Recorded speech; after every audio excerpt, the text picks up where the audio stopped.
Hi hello అందరికీ నమస్కారం అండి. Welcome to talks with me. ఎలా ఉన్నారండి అందరూ? నేనైతే చాలా బాగున్నాను. మీరందరూ కూడా ఇంకా బాగుండాలని మనస్ఫూర్తిగా కోరుకుంటున్నాను. ఇవాల్టి వీడియోలో ఒక 30,000 అప్పుంటే 6 నెలల్లో ఏ విధంగా తీర్చవచ్చు, అలానే 60,000 అప్పుంటే 1 ఇయర్లో ఏ విధంగా వడ్డీతో సహా తీర్చవచ్చు అనేది, దీనికి చిన్న మొత్తంలో అంటే 50 రూపాయలతో మొదలుపెట్టి 300 వరకు మనం అమౌంట్ వేసుకోగలిగితే అప్పుని ఈజీగా ఎలా తీర్చవచ్చు అనేది, అలానే మా బ్రదర్ది సారీ మా బ్రదర్ వాళ్ళ వైఫ్ది శ్రీమంతం ఉండింది. తన కోసం చీర తీసుకున్నానండి. నేను ఎప్పుడు బట్టల కాడ చెప్పి పక్కన పెడుతూ ఉంటాను కదా, ఆ బట్టలు కనిపెట్టిన మనీ ఇప్పుడు నాకు ఏ విధంగా యూజ్ అయ్యింది అనేది మీతో అయితే షేర్ చేస్తానండి. అలానే మీకు చీరలు కూడా చూపిస్తాను. ఏవి బాగున్నాయో నాకైతే కామెంట్ సెక్షన్లో తెలియజేయండి. అలానే శ్రీమంతానికి చీరలు కాకుండా ఇంకేమన్నా పెడతారా అనేది కూడా తెలియజేయండి. ఎందుకంటే మా ఇంట్లో జరిగే ఫస్ట్ శ్రీమంతం అండి. ఇప్పటి వరకు ఎవరో శ్రీమంతాలు గట్రా చేసుకోలేదు, మాకు ఆనవాయి లేదు అని చెప్పేసి అనేవారు. ఇప్పుడు ఇంకా ఆనవాయితో పనేముంది అని చెప్పి, అంటే ఇది మన ఇష్టమేం కాదు కదా, వాళ్ళ ఫ్యామిలీ మెంబర్స్ అనుకుని సరదాగా చేసుకుందాము అనుకుంటున్నారంట. అది వచ్చే నెల 6వ తారీఖునండి, ఏప్రిల్ 6వ తారీఖున. సరే, నాకు తెలిసిన ఆంటీని అడిగితే చీర పెడతారమ్మా అని చెప్పేసి అన్నారు. అందుకని చీర అయితే తీసుకోవడం జరిగిందండి. మేము ఈ మధ్యకాలం కంచి వెళ్ళాము. అక్కడే ఉన్నప్పుడే ఫోన్ చేశారు, ఇలా శ్రీమంతం చేద్దాం అనుకుంటున్నాము అని. అప్పుడే తీసుకున్నానండి 2 శారీస్ కంచిలోనే. ఏమనుకోకండి, కొంచెం కోల్డ్ ఉండింది నాకు, అందుకని ఇంకా వాయిస్ సరిగ్గా రావట్లేదు. అక్కడ ఉండగానే, కంచిలో ఉండగానే మేము అమ్మవారి దర్శనానికి వెళ్తే ఫోన్ చేశారండి. సరే, ఇంకెలాగే ఇక్కడ దాకా వచ్చాం కదా అని ఇక్కడే శారీస్ అయితే తీసుకున్నాను. శారీస్ కూడా పెద్ద కాస్ట్ అయితే ఏం పడలేదండి, కానీ బాగున్నాయండి కంచిలో చీరలు. కానీ నేను తక్కువ రేట్లోనే తీసుకున్నాను. వీటిలో ఆ అమ్మాయికి ఏ చీర పెడితే బాగుంటుందో నాకైతే కామెంట్ సెక్షన్లో తెలియజేయండి. అలానే చీర కాకుండా ఇంకా ఏమైనా తీసుకెళ్ళాలా అనేది కూడా నాకైతే కామెంట్ సెక్షన్లో తెలియజేయండి. నేను బట్టలు కానీ పక్కన పెట్టిన డబ్బులు ఈ విధంగానూ ఉపయోగపడతాయండి. ఒక్కొక్కసారి అనుకోకుండా ఫంక్షన్స్ ఇలానే వస్తూ ఉంటాయి. మనం పెట్టుబడి కింద పెట్టే చీరలు కూడా ఇలానే వస్తూ ఉంటాయి. అలాంటప్పుడు మనం మనీని అయితే తడుముకోక్కలు లేకుండా బట్టలకై మంత్లీ 100-200 పక్కన పెడితే మన పెళ్లి రోజులకి, మన పుట్టినరోజులకి వాడుకోవడానికి ఉంటుంది. ఇలా బయట వాళ్ళకి ఎవరికైనా ఎప్పుడైనా పెట్టుబడి చీరలు పెట్టాల్సి వస్తే పెట్టడానికి కూడా మనం మనీని అయితే తడుముకోనవసరం లేదు. ఇప్పుడైతే సరదాగా చీరలు చూపిస్తాను, చూడండి. అందులో తనకి ఏది బాగుంటుందో మీరైతే నాకు కామెంట్ సెక్షన్లో తెలియజేయండి. అంటే తనకి ఏది పెడితే బాగుంటుందో అనేదండి. చీరలతో పాటు గాజులు, పువ్వులు, తాంబూలము, ఇంకోటి ఏంటి, పసుపు కుంకుమ అనుకుంటా అండి చెప్పారు. అవి తీసుకోవాలి, వెళ్ళేటప్పుడు తీసుకుంటాం ఇంకా అవి. ఇవి కాకుండా ఇంకా ఏమైనా పెడతారా అనేది నాకైతే కామెంట్ సెక్షన్లో తెలియజేయండి. బ్రదర్ అంటే మా సొంత బ్రదర్ అయితే కాదండి, మా అమ్మమ్మ వాళ్ళ చెల్లెలు కూతురు కొడుకు అనుకుంటా. కొంచెం లాంగ్ రిలేషనే. వేలు విడిచిన మేనమామ అన్నయ్య ఏదో అంటారు కదా, అలాగనమాట. దగ్గర బంధువులు అయితే ఏం కాదండి, అయినా పెట్టాలి, చీర పెడితే మంచిది అన్నారని చెప్పి తీసుకున్నాను. ఇప్పుడైతే చూడండి, చీరలు అయితే చూపిస్తున్నాను. ఇదిగోండి, కంచిలో తీసుకున్నానని చెప్పాను కదా, ఇంకోండి ఇవి 2 తీసుకున్నాను. చీరల సెలక్షన్ మరి ఎలా ఉందో నాకు కూడా తెలియట్లేదు. అక్కడైతే దగదగా మెరిసిపోయినాయండి, ఇంటికి వచ్చేసరికి ఇలా కనిపిస్తూ ఉన్నాయి. అయినా బాగున్నాయండి, క్వాలిటీ అది చాలా బాగుంది. ఇది పెద్ద అంచు చీరండి, మొత్తం సగం పైన అంచు వచ్చేసింది. ఇదంతా అంచే, ఇంతవరకు వచ్చింది అంచు. చాలా పెద్ద అంచు అండి చీరకి. ఆ పై భాగం అది వచ్చింది. అలానే దీనికి బ్లౌజ్ కూడా ఆ అంచు కలరే వచ్చిందండి, సేమ్ అదే అంచు బ్లౌజు. పైట కూడా సేమ్ ఇదే వచ్చిందండి. ఇప్పుడు మడత తిప్పట్లేదు, మళ్ళీ పెట్టాలంటే కష్టమని చెప్పి మడత పెట్టడం. బ్లౌజ్ కూడా ఇంతే వచ్చిందండి. అలానే ఈ కలర్ ఎందుకో బాగా నచ్చిందండి. అక్కడ బొమ్మకైతే కట్టుంది. సరే కదా అని ఆ బొమ్మ కట్టున్నది కావాలని అడిగితే వాళ్ళు ఇచ్చారు. కలర్ అయితే ఇదండి. కలరే కాదు, కాస్ట్ కూడా ఇదే ఎక్కువ ఉంది. ఇది వచ్చి 1800 ఎంతో పడిందండి. అదే కింద చీర అయితే 1300 అండి. పట్టు చీరలండి, మరి పట్టు చీరలే అన్నారు వాళ్ళు. నేత చీరలలో ఏదో అన్నారండి, కంచిలోనే. ఇదైతే 1800 పడిందండి. ఇదైతే 1300 పడింది. ఏ చీర ఇస్తే బాగుంటుంది అనేది కామెంట్ సెక్షన్లో అయితే తెలియజేయండి. ఈ ఛానల్ని ఎవరైనా ఫస్ట్ టైం చూస్తున్నట్లయితే దయచేసి సబ్స్క్రైబ్ చేసుకోండి. అలాగే పక్కనే ఉన్న బెల్ ఐకాన్ ప్రెస్ చేయండి. దానివల్ల నేను చేసిన ప్రతి వీడియో మీకు నోటిఫికేషన్ రూపంలో మీ ముందు ఉంటుంది. అలాగే వచ్చిన లైక్ ఇవ్వండి, వచ్చిన కామెంట్ కూడా తెలియజేయండి. శారీస్ ఎలా ఉన్నాయి అనేది కూడా నాకు కింద కామెంట్ సెక్షన్లో అయితే తెలియజేయండి. రెండు ఇచ్చేయండి అనకండి, ఒక చీర ఇస్తానండి. ఇంకోటి ఏ వరలక్ష్మి పూజకో ఉగాదికో నేను కూడా ఉంచేసుకుంటానండి. అలా అని కొత్త తీయమని అని కూడా అనకండి, ఎందుకంటే ఇప్పుడు మళ్ళీ కొత్త తీసే ఓపిక కూడా లేదండి. సరే, ఇక ఆలస్యం చేయకుండా అయితే మనం టాపిక్లోకి అయితే వెళ్ళిపోదామండి.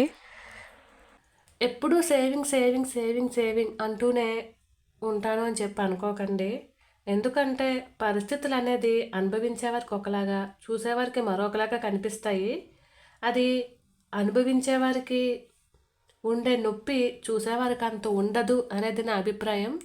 కాబట్టి అనుభవించేటప్పుడు మనం పడే బాధ కన్నా మనం ముందే, అంటే మనీ లేనప్పుడు చాలా బాధ కిందే ఉంటుందండి. మనం ముందు చాలా డబ్బులు ఉంటాయి, కానీ తెలియకో తెలుసో మొత్తం మీద వాటిని అయితే దుబారా ఖర్చు చేసామో, లేదంటే తెలియనిది ఏముండండి ఏదో ఒక వస్తువులు తీసేసుకోవటమో, బై మిస్టేక్ ఏడ్ చేస్తూ ఉంటాం కదా.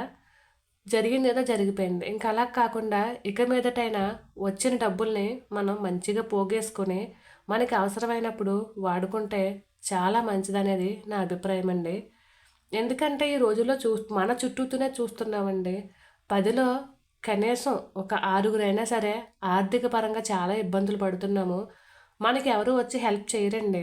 నిజంగా అలా చేసేవాళ్ళు ఉంటే వాళ్ళకి నిజంగా పాదాభివందనాలు చేయొచ్చు.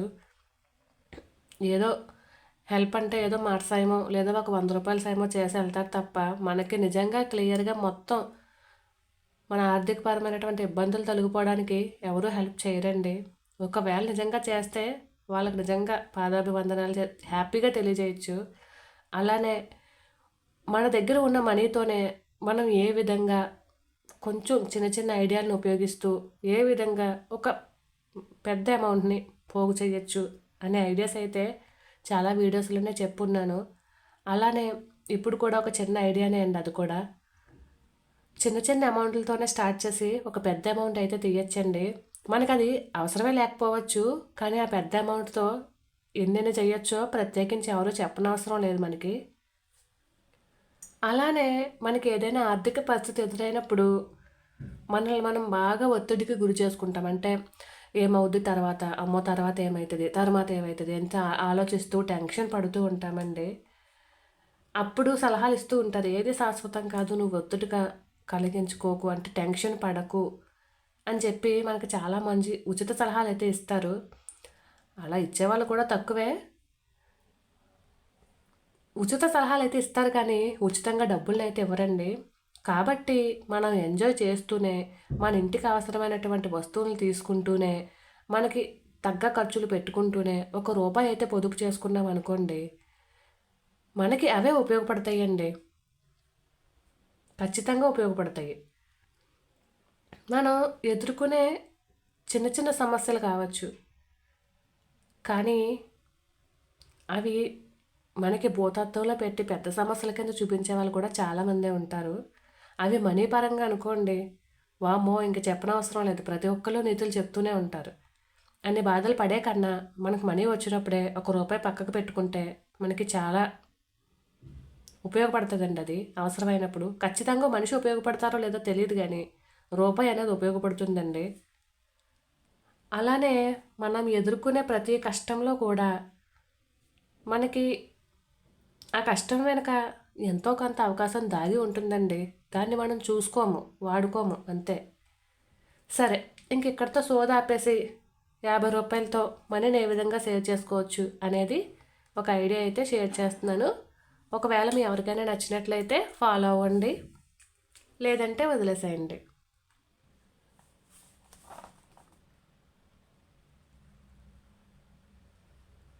₹50 సేవింగ్ ఐడియా అండి ఇది.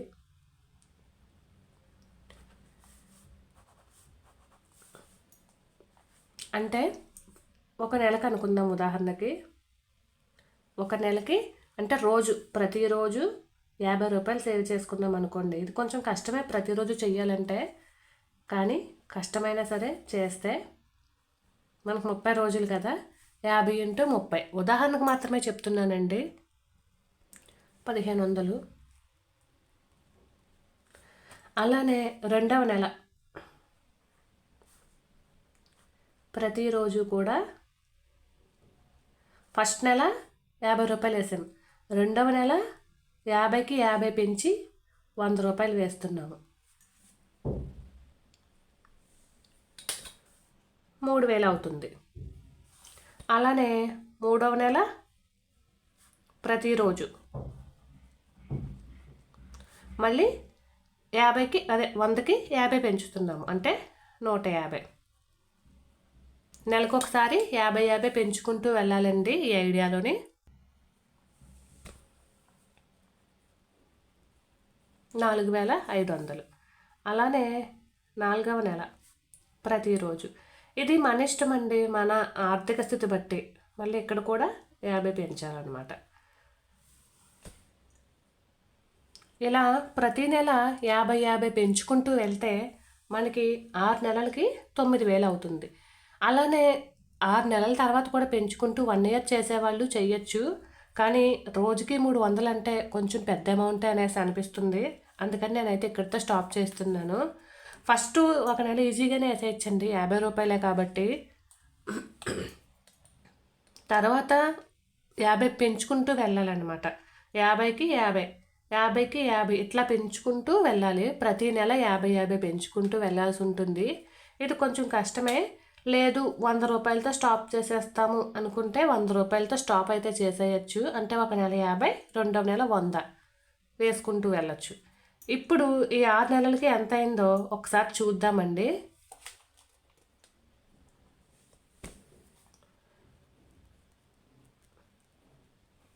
ఆరు నెలలకి ఇంత అవుతుంది. అదే 12 నెలలకు అనుకోండి, ఇలా 50 పెంచుకుంటూ వెళ్తే ఇంకా ఎక్కువ అవుతుంది. లేదు 6 నెలలకు ఒకసారి మళ్ళీ ఫస్ట్కి, అంటే 6 నెలల తర్వాత మళ్ళీ ఫస్ట్ నెలకు వచ్చేసి మళ్ళీ ₹50తో స్టార్ట్ చేసి మళ్ళీ ₹30తో 300తో ఎండ్ చేస్తాము అంటే మళ్ళీ సేమ్ ఇదే అమౌంట్ అయితే మనకైతే పోగవుతుంది సంవత్సరానికంటే. అప్పుడు మనకి 1 ఇయర్కి ఎంత అవుతుంది? 63,000 అయితే అవుతుంది 1 ఇయర్కి. ప్రతిరోజు ₹50 వేసుకుంటూ వెళ్ళి నెలకి 50 పెంచుకుంటూ వెళ్ళాలండి ఈ ఐడియాలోని. 6 నెలలు చేయగలము అనుకునే వాళ్ళు 6 నెలలు చేయొచ్చు. సంవత్సరం ఛాలెంజింగ్గా తీసుకుని సంవత్సరం చేస్తామనుకుంటే 63,000 అయితే మనకి మిగులుతాయి. 6 నెలలు అయితే 30,000 అయితే ఖచ్చితంగా మిగులుతాయండి. లేదు మాకు 300 రోజుకి పెంచడం కష్టం అవుతుంది అంటే మీరు ఎంతవరకు పెంచుకోగలుగుతారో అంతవరకు పెంచి, అంటే ఒక నెల 50 వేశారు, ఇంకొక నెల 100 వేశారు, ఇంకొక నెల 150 వేశారు, తర్వాత కష్టం అవుతుంది అంటే అక్కడితో ఆపేసేయండి. అప్పుడు ఆ అమౌంట్ అంటే 4,500 ప్లస్ 3,000 ప్లస్ 1,500 3 నెలలకైతే ఎంత అవుతుందో ఒకసారి చెప్తానండి. 3 నెలలకి 9,000 అవుతుందండి. 3 నెలలకి కలిపి 9,000 అవుతుంది. అంతవరకు స్టాప్ చేసేసుకుంటాము అంటే మళ్ళీ ఫస్ట్ నుంచి మళ్ళీ 4వ నెల నుంచి మళ్ళీ ₹50 అయితే వేసుకోవచ్చు. అలా కూడా కంటిన్యూ చేసుకోవచ్చు, లేదా ఇలా కూడా ఈజీగా అయితే కంటిన్యూ చేసుకోవచ్చు అండి. ఇప్పుడు ఎవరైనా చిన్న వస్తువు అంటే 30,000కి సరిపడగా వస్తువు ఏదైనా తీసుకుందాము అనుకుంటే 6 నెలలు చేయడం వల్ల 30,000 అయితే మనకి ఉంటుంది. లేదా 30,000 ఎవరికైనా అప్పు తీర్చాలి, అది 6 నెలలు అంటే ఈ విధంగా ఒక ప్లాన్ వేసుకుని ఖచ్చితంగా 6 నెలల్లో మనం వడ్డీతో సహా అప్పు అయితే తీర్చేయచ్చండి. కాకపోతే కొంచెం కష్టపడాలి మనీ వేయటానికి. లేదు ₹50,000 అప్పు సంవత్సరంలో తీర్చాలి అనుకుంటే ఈ విధంగా ప్లాన్ చేసుకుంటే కొంచెం కష్టమైన వేసుకుని వడ్డీతో సహా సంవత్సరంలో మనం అప్పు అయితే ఈజీగా తీర్చేయచ్చు. లేదు మేము ఫిక్స్డ్ వేసుకుంటాము అనుకునేవారు అసలు ఫిక్స్డ్ వేస్తే మనకి వడ్డీ ఎంత పర్సెంటేజ్ వస్తుంది అనేది ఒకసారి జస్ట్ తెలియడం కోసం ఒక చిన్న క్యాలిక్యులేట్ వేసి చెప్తానండి, అర్థం అవడం కోసం అంతే. ఇప్పుడు మీరు ఈ 31,500 ఉంది కదా, దీన్ని ఏదైనా బ్యాంకులో కానీ, బ్యాంకులో అయితే కొంచెం వడ్డీ తక్కువే వస్తుంది. ఆర్డీ కానీ పీపీఎఫ్ కానీ వేసుకుంటే, అంటే పోస్ట్ ఆఫీస్లో కానీ మరీ ఎక్కువ వడ్డీ రాదు. ఇక్కడ కూడా ఒక 6%, 7% వడ్డీ అయితే వస్తుంది. మాకు వడ్డీ కొంచెం ఎక్కువైతే బాగుంటుంది అనుకునేవాళ్ళు మ్యూచువల్ ఫండ్స్ ఉంటాయి కదా, అందులో వేసుకుంటే వడ్డీ 12% ఇంట్రెస్ట్ అయితే మనకి ఇస్తాడండి. మ్యూచువల్ ఫండ్స్లో అయితే ఇంట్రెస్ట్ 12% అయితే ఉంటుంది. జస్ట్ అర్థం అవడం కోసం రాస్తున్నానండి. అంటే ఇప్పుడు ఉదాహరణకి మీరు ఈ విధంగా పోగు చేసి ఒక 7-8 నెలలు పోగు చేశారనుకోండి, ఒక 45,000 పోగు చేసుకున్నారనుకోండి, దానికి 12% వడ్డీ అండి.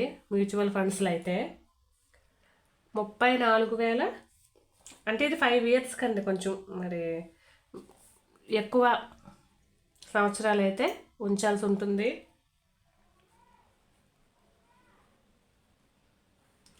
ఇంత అయితే వడ్డీ పడుతుందండి 5 సంవత్సరాలకి. మళ్ళీ సంవత్సరానికి అనుకున్నారు, 5 సంవత్సరాలకి ఇది మ్యూచువల్ ఫండ్స్లో వేసుకుంటే అండి. ఇది పెరుగుతూ కూడా ఉంటుందండి వడ్డీ, ఎందుకంటే అది స్టాక్ మీద ఆధారపడి ఉంటుంది కాబట్టి మ్యూచువల్ ఫండ్స్లో వేసుకుంటే వడ్డీ పెరుగుతూ కూడా ఉంటుంది. ఇదే 10 సంవత్సరాలకు కూడా వేసుకోవచ్చు, దానికి ఒక 94,000 అలా వస్తుంది. అప్పుడు 10 సంవత్సరాలకి ₹1,00,000 అయితే తీసుకోవచ్చండి. కానీ అన్ని సంవత్సరాలు అయితే వెయిట్ చేయడం కొంచెం ఇబ్బందిగానే ఉంటుంది. మాకు వెయిట్ చేయడం పర్వాలేదు అంటే అలా వేసుకోవచ్చు. 5 సంవత్సరాలే నాకు తెలిసి చాలామంది వెయిట్ చేయలేరు ఈ రోజుల్లో, ఎందుకంటే ఈ రోజుల్లో ఏదైనా కూడా వెంటనే అయిపోవాలని అనుకుంటారు కదా. 5 సంవత్సరాలకైతే మ్యూచువల్ ఫండ్స్లో ఈ విధంగా ₹79,305 అయితే తీయ.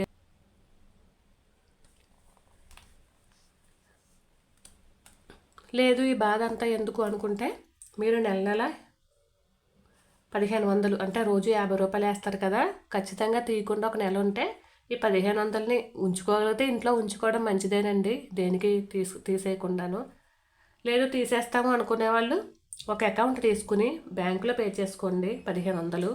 అలాగే రెండో నెల 3,000, మూడవ నెల 4,500 ఇలా వేసుకుంటే మనకి 6 నెలల్లో 31,500 అయితే అవుతుంది.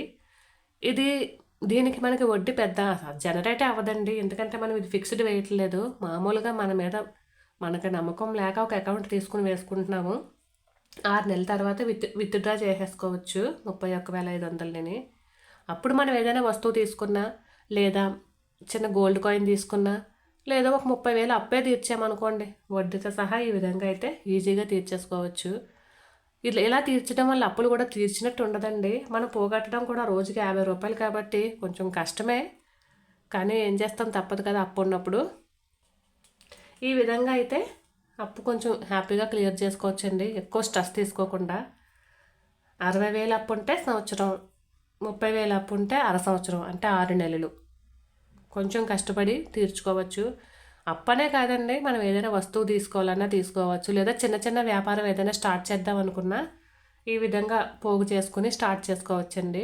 మనీ మన దగ్గర ఉంటే మనం ఏదైనా చేసుకోవచ్చు, అప్పుడే ఆలోచనలు అన్నీ వస్తూ ఉంటాయండి మనీ దగ్గర ఉన్నప్పుడు. సరే, ఈ వీడియో అయితే మీకు అర్థమయ్యేటట్టే చెప్పాను అని అనుకుంటున్నాను. మరి ఈ వీడియోపై మీ కామెంట్స్ని నాకు తెలియజేయండి. అలానే ఇప్పటికైనా ఎవరైనా సబ్స్క్రైబ్ చేసుకోకపోతే దయచేసి సబ్స్క్రైబ్ చేసుకోండి. అలానే ఓ చిన్న లైక్ ఇవ్వండి. ఈ ఛానల్ని ఇంకా ముందుకు తీసుకెళ్తారని మనస్ఫూర్తిగా కోరుకుంటున్నాను. చిన్న చిన్న వస్తువుల దగ్గర కానీ, చిన్న మనం ఇంట్లో డైలీ చేసుకునే పనుల దగ్గర కానీ మనం ఎక్కడా తగ్గకుండా, అలానే చిన్న వస్తువుల్లోనే చిన్న అమౌంట్లను ఏ విధంగా మిగిల్చవచ్చు అనేవి కానీ, చిన్న అవసరాలకి వేరే వాళ్ళ దగ్గర చాచకూడదనే ఉద్దేశంతో కానీ ఈ ఛానల్ స్టార్ట్ చేయడం జరిగింది. పొదుపు గురించి తెలుసుకోవడం కూడా ముఖ్యమే అనేది ఈ ఛానల్ యొక్క ముఖ్య ఉద్దేశం. సరే, మరి అయితే ఇదేనండి వాళ్ళ వీడియో. మరొక వీడియోతో మళ్ళీ మీ ముందు కలుసుకుంటాను. ఉంటానండి. Bye. Thank you for watching.